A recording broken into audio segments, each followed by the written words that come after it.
Jorge Puello, diputado de Xunta Aragonesista por el Grupo Sumar. Buenos días. ¿Qué tal? Muy buenos días. Bueno, la verdad es que acaba de comenzar el curso político, aunque nadie lo diría, porque tenemos muchos temas de los que hablar, pero en primer lugar, ¿qué balance hace de estos más de 2 años ya de legislatura?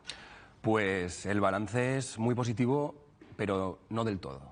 Es decir, nosotros desde Xunta Aragonesista hemos presentado muchas iniciativas, hemos hecho lo que dijimos que íbamos a hacer, que era ser la voz de los aragoneses y de las aragonesas en Madrid, representar a esa gente que nunca ha sido escuchada. Sinceramente, se siente una soledad abrumadora allí en Madrid. Somos 13 diputados aragoneses, pero siempre estoy en muchas ocasiones solo defendiendo los asuntos de Aragón. Hemos presentado y aprobado proposiciones no de ley para hacer un cercanías en Zaragoza en condiciones que vaya hasta Huesca, Ribera Alta, Ribera Baja, Calatayud, Calamocha. Hemos presentado también muchas medidas de lucha contra la despoblación, como por ejemplo las ayudas al funcionamiento, como otras tantas, como por ejemplo los 87 millones de euros famosos que llevamos reivindicando tanto tiempo al Ministerio de Hacienda. Hemos puesto en el centro Aragón estos 2 años, pero eso no significa que sea del todo positiva, porque antes estábamos recordando el aniversario de José Antonio Labordeta, de esos 15 años que justo hacía que fallecía, y yo sinceramente no sé cómo hubiera vivido estos periodos que nos está tocando vivir en la política estatal, que son en muchas ocasiones lamentables, de mucho ruido, de mucho envenenamiento, en los que si ahora mismo, se lo decía a su compañero Javier de Sora, si ahora mismo Labordeta mandase a la mierda a los diputados y diputadas del Congreso, es que sería una anécdota más, es que no resonaría tanto como en aquella época, porque de verdad que la jaula de grillos en la que muchas veces se convierte el Congreso de los Diputados, el no poder aprobar... Por eso le iba a preguntar, porque lo que nos llega, ¿no?, es esas imágenes, broncas, esos conflictos dentro de las sesiones de control. ¿Esto realmente es tan así? Pues no. Le tengo que decir que...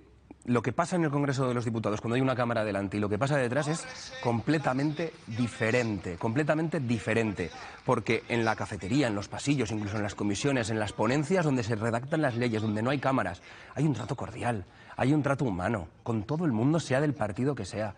Y yo creo que es muy peligroso que muchos diputados se enfrenten cuando salen a tribuna y que se enfrenten a otros diputados, porque lo único que hacen es alterar a la sociedad y hacernos cada vez más polarizados.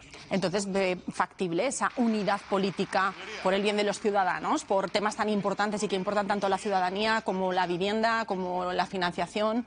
Pues no, no lo veo factible precisamente porque en muchas ocasiones me he quedado solo defendiendo cuestiones de Aragón. En los 87 millones de euros que defendimos que Aragón tenía que recibir como fondo complementario, el Partido Socialista nos dejó solos cuando lo había aprobado en el Congreso, en las Cortes de Aragón. En la defensa de crear una empresa pública que gestionase los saldos hidroeléctricos cuando caduquen las concesiones del Pirineo, el Partido Socialista nos dejó solos. Y el Partido Popular en muchas ocasiones no nos deja solos, pero solo por el hecho de castigar, por decirlo de alguna forma, al Partido Socialista. Pero si fueran ellos quienes gobernasen, harían exactamente lo mismo, porque a día de hoy el señor Azcón no está defendiendo los intereses de Aragón ni en Madrid ni como presidente de Aragón, no está ejerciendo. Estamos viendo cómo ha hecho una dejación de funciones y en muchas ocasiones lo único que hace es seguir la línea política que le indican desde Madrid, la señora Ayuso, en materias de financiación, de reforma del sistema, en materias de condonación y de otras tantas. No se puede, al final, depender de un partido popular o de un partido socialista que viven instalados en Madrid para ser ministros o para tener más peso político en Madrid, y más que depende el Partido Popular de un Vox que a día de hoy toma todas sus decisiones en Madrid, que no tiene ninguna cuenta lo que se decide en las comunidades autónomas. Y yo creo que los aragoneses y aragonesas merecemos un partido que defienda los intereses de Aragón, que nos defienda a nosotros y a nosotras. Pero por encima de todo, yo creo que eso es lo que Xunta Aragonesista está haciendo. Claro, hay cuestiones que se deciden aquí a nivel autonómico, pero hay muchas cuestiones que dependen a nivel nacional del Gobierno central. Usted con Xunta Aragonesista está dentro de ese grupo parlamentario Sumar, es un grupo en el que hay varios partidos políticos. Eso dificulta también las relaciones. ¿Cómo es esa relación, en este caso de Xunta Aragonesista con Sumar? ¿Es complicado defender los intereses de Aragón? Pues por supuesto que se dificultan las relaciones. Al final es muy complicado gestionar 7 partidos políticos dentro de un mismo grupo parlamentario, que no están establecidas las normas como en el mixto. Al final, pues mire, por ejemplo, se me ocurre temas de financiación singular de Cataluña. Xunta Aragonesista tenía una posición de defensa de Aragón. En materia de condonación de la deuda, Xunta Aragonesista ha defendido a Aragón. Y dijimos que votaríamos lo que interesara más a los aragoneses, y lo dijimos desde el primer momento. Y es lo que hicimos precisamente con el Real Decreto antiapagones, cosa que no sentó nada bien dentro del Grupo Plurinacional Sumar ni del PSOE. recibimos muchas presiones ese día para votar a favor, pero Chunta Aragonesista ha venido a defender los intereses de Aragón por encima de todo, y ahí es donde se genera esa fricción. Ha mencionado esa financiación, esa singularidad hacia algunas comunidades autónomas como Cataluña. Ha habido discrepancias dentro de Sumar por esta cuestión. ¿En qué punto se encuentra ahora mismo? Efectivamente, pues es en el punto de negociación. A día de hoy tenemos esas tres cuestiones, 87 millones de euros de fondo complementario en tema de financiación. Tenemos la condonación de la deuda y tenemos esa financiación singular. Lo que nosotros desde Chunta dijimos en todo momento es que si Cataluña tenía una financiación singular, por ser nacionalidad histórica y tener eso permitido por el Estatuto de Autonomía, que nadie se preocupe, que Aragón es una nacionalidad histórica que también tiene permitido todo eso en el Estatuto de Autonomía e incluso más. Es decir, si Cataluña tiene esa financiación singular, lo único que exigimos es que Aragón también la tenga. ¿Y cómo van esas negociaciones? Pues totalmente paralizadas. La reforma del sistema de financiación autonómica lleva paralizado desde hace más de 14 años, desde el gobierno de Mariano Rajoy en mayoría absoluta, que no lo supo gestionar con mayoría absoluta. Imagínese ahora con los equilibrios que hay en el Congreso. Pero son esas y son muchas otras medidas que al final pues intentamos impulsar, pero que cuesta muchísimo. Hoy tengo que preguntarle más que nunca, ya estaba contemplado preguntarle, pero por esas pinturas murales de Sigena que ya deberían estar en nuestra comunidad y que continúa ese conflicto en el que Cataluña sigue poniendo trabas para hacerlas devolver a nuestra comunidad. ¿Qué le parece todo este conflicto que se ha generado y cuál sería la solución viable para solucionarlo? Dos cuestiones. Me parece un despropósito que sigamos reivindicando que los bienes son de Aragón cuando todo el mundo sabe ya que los bienes pertenecen a Aragón, que son de Sigena y que hay que cumplir con las sentencias de los tribunales. Es que es tan sencillo como eso. Y que además, en segundo lugar, se genere tanto odio entre Aragón y Cataluña, yo creo que no nos beneficia a ninguno, porque al final comercialmente dependemos también muchos de otros. Familiarmente toda la gente del Aragón Oriental tiene familia en Cataluña y viceversa, y yo creo que lo que hay que hacer es mejorar las relaciones, de acabar con esto de una vez ya por todas, que vuelvan los bienes a Aragón, y si encima existen esas humedades que a día de hoy está denunciando el gobierno de Aragón, más que nunca, y hay que instar a todo el mundo a seguir lo que está reivindicando la plataforma Sigena Sí, que es que nos manifestemos todos en las próximas jornadas contra la actuación que se está llevando a cabo a día de hoy y para que vuelvan de una vez por todas esos bienes a Aragón. Volviendo al Congreso, volviendo a la política, estamos pendientes de la aprobación de los presupuestos, no hay presupuestos a nivel nacional. ¿En qué punto se encuentra? ¿Qué percepción tiene usted que está allí? Pues perdón, pero una percepción negativa. Está siendo muy halagüeño. Soy sincero, intento ser lo más sincero posible. Pero no es muy positiva. Estoy viendo que creo que se van a presentar presupuestos y espero que se aprueben. Y sinceramente creo que se van a presentar. Y ahí es donde Chunta Aragonesista va a mostrar todas sus prioridades políticas. Ahí es donde vamos a exigir el cercanías, ahí es donde vamos a exigir que de una vez por todas se regule la vivienda, porque está siendo un drama para los jóvenes, y ya no solo para los jóvenes, sino para también los no tan jóvenes. Vamos a reivindicar cuestiones básicas, como ya digo, cercanías, autovías. El otro día y dijimos al ministro Puente que o terminaba las obras de la autovía de Siétamo antes de que acabase octubre o que perdería el apoyo de Chunta Aragonesista, y parece que es lo único que le funciona al Partido Socialista.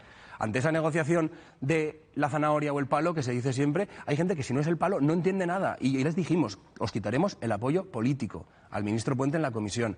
Y ahora resulta que sí, que dicen que se acabarán las obras de la autovía de Siétamo antes de octubre. Y eso beneficiará a toda la gente de Monzón, de Barbastro, de Binéfar, de todo el Alto Aragón Oriental. Por tanto, desde Chunta Aragonesista vamos a seguir presionando con todas estas medidas de ayudas al funcionamiento, de, al final, indulto a los 6 de Zaragoza, que seguimos persiguiendo desde hace tanto tiempo, medidas también para la lucha contra el cambio climático, medidas para mejorar la vida de la gente, seguir luchando por esa reducción de la jornada laboral, todas esas, y además todas las de Aragón, todas esas autovías inacabadas, todos esos trenes que a día de hoy se siguen necesitando, todas esas infraestructuras que llevamos viendo como desde José Antonio Labordeta más de 20 años paralizadas. El asesor de Labordeta era Paco Pacheco.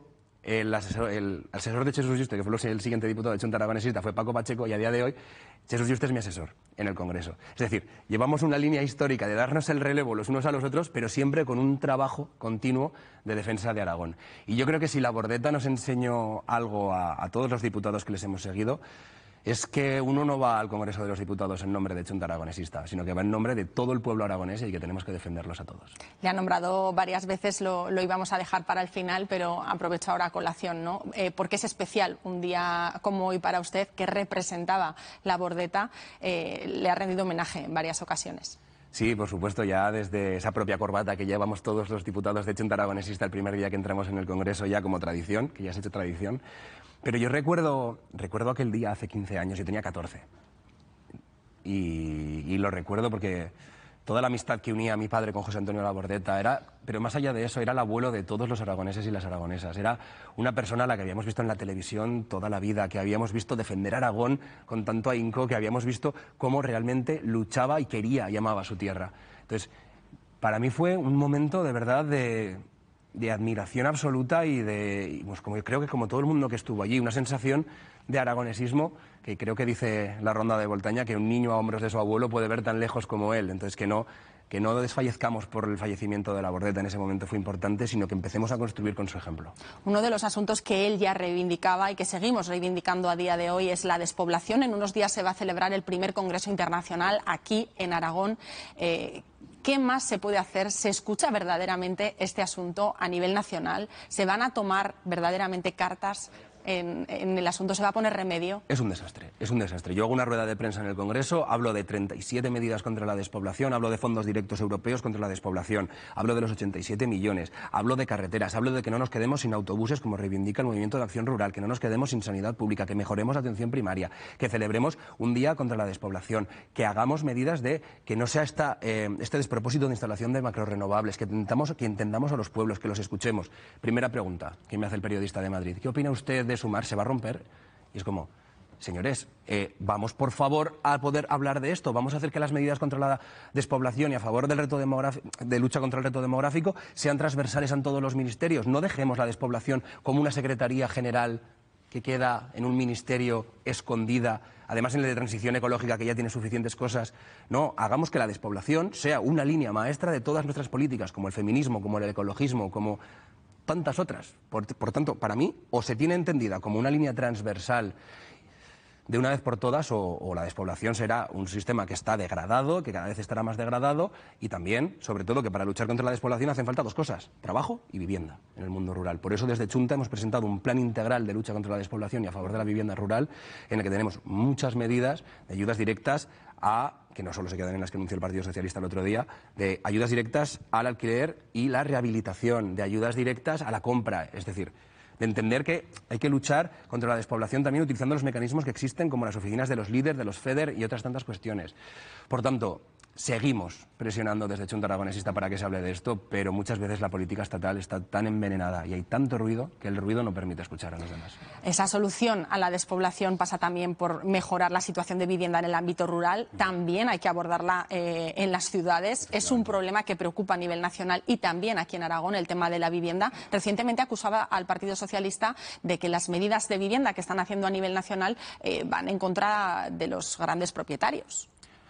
No, van a favor, perdón, sí, van a favor de los grandes propietarios, que no benefician en este caso al ciudadano. Efectivamente, totalmente. Al final yo creo que el Partido Socialista está instalado en una realidad paralela, o no sé qué intereses tiene, igual que con el caso de las lobbies de las eléctricas, pero yo no entiendo por qué el Partido Socialista no entiende que esto es el primer problema de la legislatura, y que o se soluciona el problema de la vivienda, o la legislatura habrá sido un fracaso en todos los sentidos. Me da igual lo que crezca macroeconómicamente España, está muy bien, anuncian que vamos a crecer al 2,7, pero o la gente puede poderse alquilar y comprar una vivienda, o estamos condenando a toda la gente, al final, incluso a tener que adoptar un voto con unos partidos que tienen soluciones fáciles en muchas ocasiones. El Partido Socialista no puede seguir entendiendo que hay una gran mayoría de población que a día de hoy pues se puede lucrar o puede entenderse como que son propietarios, mini propietarios. No, a día de hoy, más del 70% de las compras de vivienda son a tocateja. Y eso no es un propietario. Esos son grandes fondos internacionales que, igual que en Estados Unidos, se están quedando con las propiedades en todo el Estado, y ya no solo las propiedades del mundo urbano, sino del mundo rural también. Por tanto, hay que gravar de una vez por todas el tema de la vivienda. Hay que intervenir el mercado de la vivienda y hay que dar soluciones reales, porque si no, las soluciones del Partido Socialista en este caso solo benefician a los caseros y a los grandes propietarios en especial. Pues muchísimas gracias, Jorge Puello, diputado de Junta Aragonesista en el Grupo Parlamentario Sumar, por habernos atendido hoy, y seguiremos pendientes de cómo evolucionan esos asuntos que preocupan a Aragón a nivel nacional. Gracias. Muchísimas gracias a vosotras.